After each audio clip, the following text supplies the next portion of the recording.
Something is different this time. Let's get back to him. Why? You're so much more fun. These videos are not for children. If you're a children, then piss off.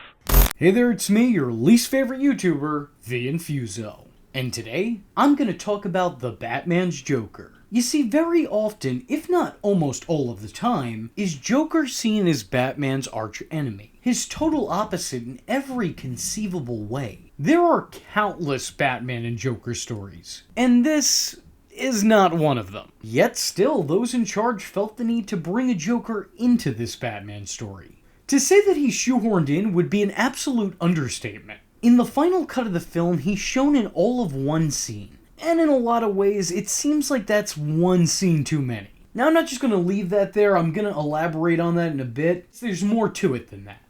He's seen at the end of the film already locked up in Arkham Asylum, where he comforts and befriends a defeated Riddler. Now, it would seem like this would indicate that the Joker is attempting to groom the serial killer and forge some kind of psychotic alliance with him, which does seem right up the chaotic clown's alley. He's a manipulative mastermind who uses others as pawns in his never-ending scheme of chess with the Bat. So him reaching out to Eddie Nashton when he's at his most vulnerable, a guy who has never made a real-life connection in the world, someone who is a loner not by choice, but by the choice of everyone else, is sort of spot on for the character. This Riddler is the exact type of person the Joker would prey upon. I completely buy this teaming and the reasons behind this teaming. That makes sense to me. An allegiance of jokes and riddles. Except no one's laughing and everyone's confused. Because that doesn't serve any kind of narrative purpose. The Joker's sole reason for being included in the movie is just to show audiences that he is in fact in the movie. Matt Reeves pretty much says as much on the director's commentary multiple times, in a couple of different ways. In trying to kind of launch a new Year 2 Gotham, was to have it be as if all of these characters that we know in Gotham sort of already exist. The Joker's appearance here isn't meant to act as an Easter egg for sequel bait. As of right now, there are no plans in the works for the character in the near future. This isn't laying down the blueprint for the next installment. It's instead the love child of world building and fan service. So, as usual, me being the contrarian that I am, on one hand, I really applaud it. I think villains should be incorporated into these movies even if they aren't the focal point of the movies themselves. It helps establish the world that's being built. It adds a layer of history and legitimacy to everything. And it also leaves the audience with the feeling that anything can happen. This person who walked on screen is a famous name with a familiar face, but I don't know if they're actually going to play into the plot. Maybe that was just for us diehards. Who knows, it might come full circle and they might have something bigger to do later. You never know if these villains are just a point made in passing or a plot point waiting to pounce. A great case for this is the Penguin. He's not the main antagonist by any means, and his place in the story is almost a glorified cameo. But what makes his appearance in this movie different from the Joker's is that the Penguin actually played into the story. He had his part. The Joker is just an outside influence that is only used to be a reference. Now, this isn't entirely true if we're also looking at what was left on the cutting room floor, as taken out of the movie is an extended scene that shows this Batman and Joker speak. Batman seeks out an imprisoned Joker, one he seemingly put in confinement, hoping for better insight into the mind of a madman. It's all very Hannibal-esque, and I think it works very well for what they're trying to do. In a lot of ways, it's a real shame that this wasn't included in the final product.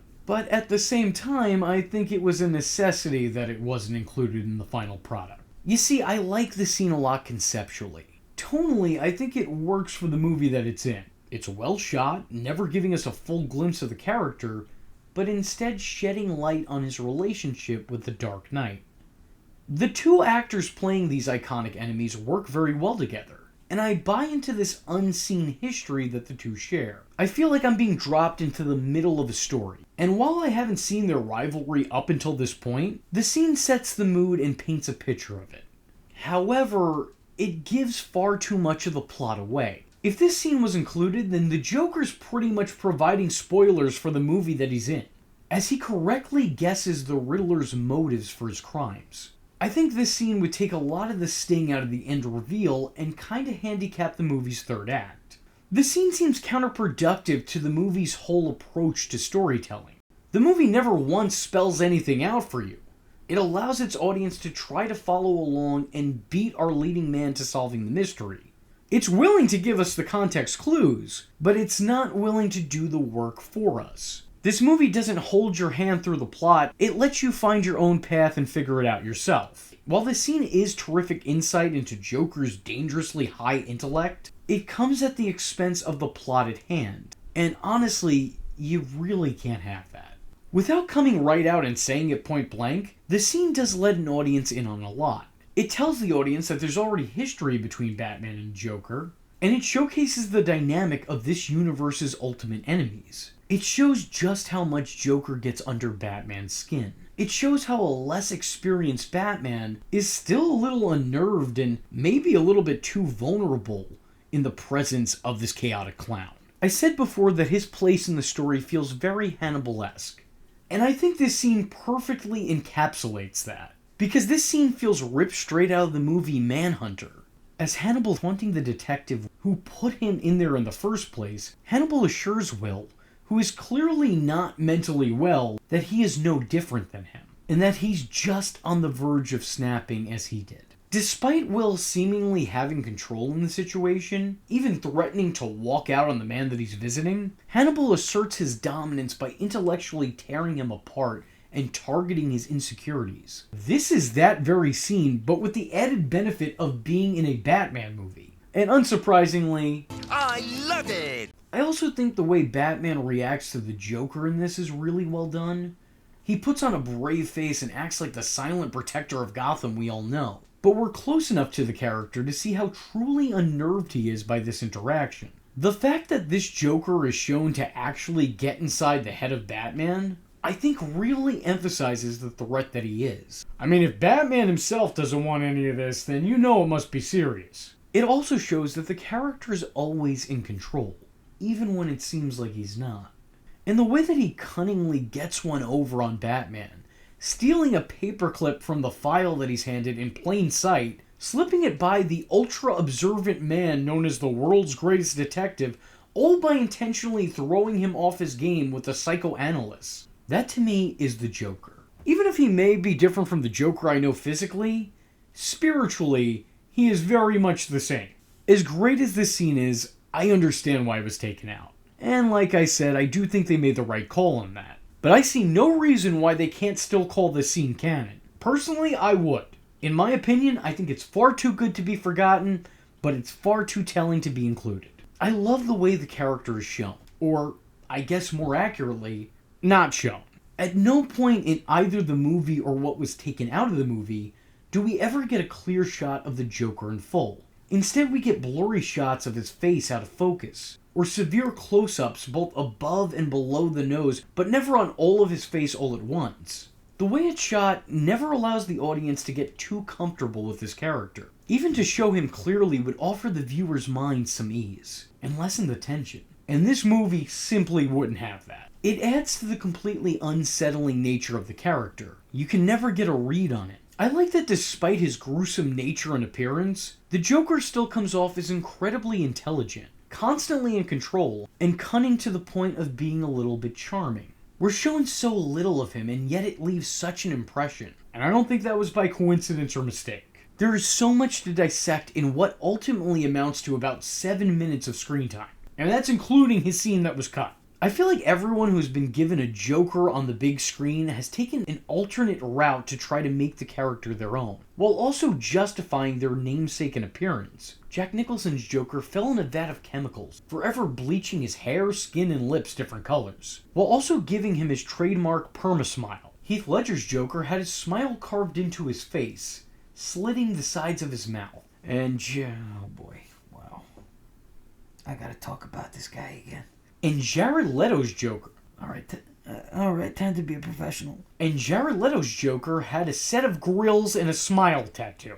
How unique and good. What I find most interesting, however, is Matt Reeves' approach to the character, choosing to go back to the very inspiration for the character, the man who laughs. Where the main character Gwynplaine is horribly disfigured and sports a constant eerie smile, this Joker suffers from some unspecified degenerative disease which causes his face to look deformed. This isn't me putting that together myself either. I'm not making a correlation that shouldn't be made. That's something that once again is stated on the director's commentary. To go all the way back to the original Bob Kane, Bill Finger inspiration, which is Conrad Veidt in the silent film The Man Who Laughs. I appreciate the decision to take the character all the way back to conception, and then taking that conception and modernizing it. It's true to the Joker's very roots, building off the very blueprint that was used to create him, which makes it this very unique blend of being both true to the source material and yet wholly its own all at once. It's definitely a different approach, but I respect them for going that route. It's sort of brilliant in its simplicity. And in execution, I think it makes for a very distinct version of the character. It's definitely a thought-provoking take on the character, and far from the worst. As is, I don't hate it. But I'd like to see more of it before I make my final verdict. This has the potential to be one of the most unique iterations of the character ever put to screen, and yet he's barely involved in the movie at all. In terms of the performance itself, it's pretty damn great. His mannerisms, even though obscured by trickery, are still very outwardly bizarre. The little we see of his movements feels so unnaturally natural. It's clear that this is a deeply disturbed individual, even if he does kind of sound like Jonathan Taylor Thomas. No, I'd go broke buying gifts for my Valentine.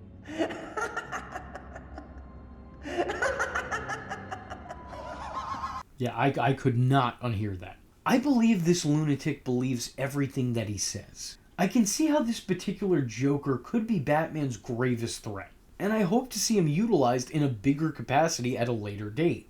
I'm not really all that familiar with his actor. I can't say that I've ever seen any of his work before, but judging by the little I saw here, I wait with great anticipation to see what he's going to do next. Interestingly enough, he actually got this role when auditioning for the role of the Riddler, sending in a tape of him dressed as the Man in Green, strutting around as if he just walked off the set of A Clockwork Orange. Luckily, I think the right decision was made. His place in the film may not be particularly memorable, but his performance itself is. With all that being said, if you like this video and would like to see a video about the Penguin from the Batman, let me know in the comment section below by leaving a comment saying, "Look, I'm just a proprietor, okay?" I was your least favorite YouTuber, Infuso, and I thank you for watching. Hope to see you in the next one.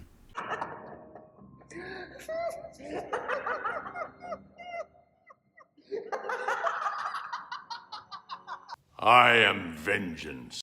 I am the night, and that was Infuso.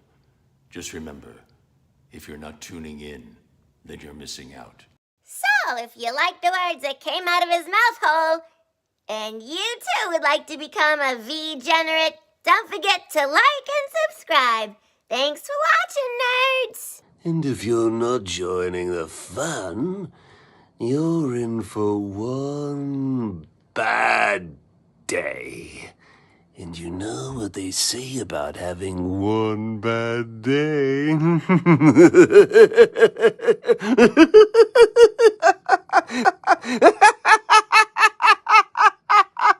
Catch him next time. Same bat time. Same bat channel.